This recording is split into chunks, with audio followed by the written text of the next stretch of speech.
प्राचीन मंदिरों से सजी एक शांत घाटी में युवा रेन नदी के किनारे खड़ा था। एक महत्वपूर्ण चर्मपत्र उसके कांपते हाथ में जकड़ा हुआ था। उसके बुद्धिमान गुरु कीको ने उसे एक महत्वपूर्ण मिशन सौंपा था। उसे सूर्यास्त से पहले तेज घुमावदार नदी पार करके उस पार पहाड़ की ढलान से दुर्लभ औषधीय जड़ी बूटियां इकट्ठा करनी थी। रेन अपनी सूक्ष्म और विचारशील प्रकृति के लिए प्रसिद्ध था। अक्सर कार्य करने से पहले हर छोटे विवरण का विश्लेषण करता था। वो तेजी से बहते गंदे पानी को ध्यान से देख रहा था। उसका मन उसकी गहराई, छिपी हुई धाराओं की जबरदस्त शक्ति और अपना पहला कदम उठाने के लिए सबसे सुरक्षित जगह की गणना कर रहा था। शायद मुझे नदी के उस पार जाना चाहिए जहां ये काफी उथली और कम अशांत दिखती है। उसने अपनी लाठी से धूल भरी जमीन पर एक काल्पनिक रास्ता बनाते हुए जोर से सोचा। लेकिन क्या होगा अगर वहां की काई लगी चट्टानें खतरनाक रूप से फिसलन भरी हो, या पानी अप्रत्याशित रूप से ठंडा हो जाए जिससे एक नया जोखिम पैदा हो। उसके विचार तब एक और भी बड़ी योजना में बदल गए। उसने आसपास बिखरी हुई गिरी हुई शाखाओं से एक मजबूत बेड़ा बनाने पर सावधानीपूर्वक विचार किया, हर सटीक गांठ और बीम की कल्पना की। वो जानता था कि इस विस्तृत प्रयास में कीमती घंटे लग जाएंगे, फिर भी सुबह का सूरज पहले ही ऊंचा चढ़ रहा था, लंबी परछाइयां डाल रहा था।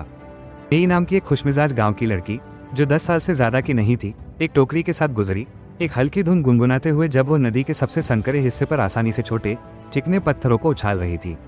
रेन अपनी बढ़ती चिंताओं में डूबा हुआ उसकी उपस्थिति को शायद ही पहचान पाया, अपने जटिल गणनाओं और घूमती हुई चिंताओं में गहरा खो गया था। घंटे निर्दयी सूरज के नीचे कोहरे की तरह पिघल गए, क्योंकि रेन गीली मिट्टी में तेजी से जटिल चित्र बनाता रहा, अंतहीन रूप से काल्पनिक परिदृश्यों और संभावित खतरों की तुलना करता रहा। एक बीमार गांव वाले के लिए अत्यधिक आवश्यक महत्वपूर्ण औषधीय जड़ी बूटियां दूर के किनारे पर मोहक रूप से अछूती रहीं, बस पहुंच से बाहर। मास्टर कीको चुपचाप पहुंचे।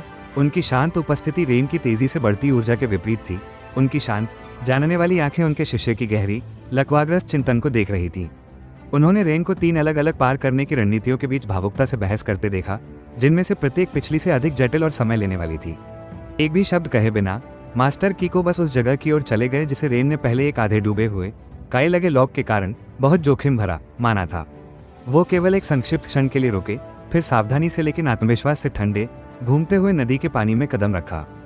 पानी पहले कीको के घुटनों तक पहुंचा, फिर धीरे धीरे उसकी कमर तक बढ़ गया, लेकिन बुद्धिमान गुरु ने अपना अटल ध्यान बनाए रखा। धारा के पार स्थिर जानबूझकर कदमों से आगे बढ़ते रहे।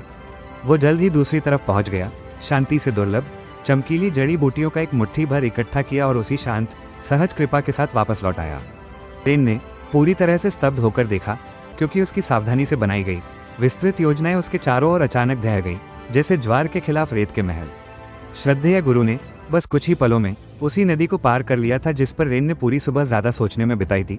अविश्वसनीय रूप से सरल सीधे कार्य से महत्वपूर्ण कार्य को पूरा कर लिया था। मास्टर कीको ने धीरे से मुस्कुराया। उनकी प्राचीन आंखों में एक गहरी बुद्धिमत्ता थी जब उन्होंने अपने अवाक शिष्य को ताजी तोड़ी हुई जड़ी बूटियां भेंट की।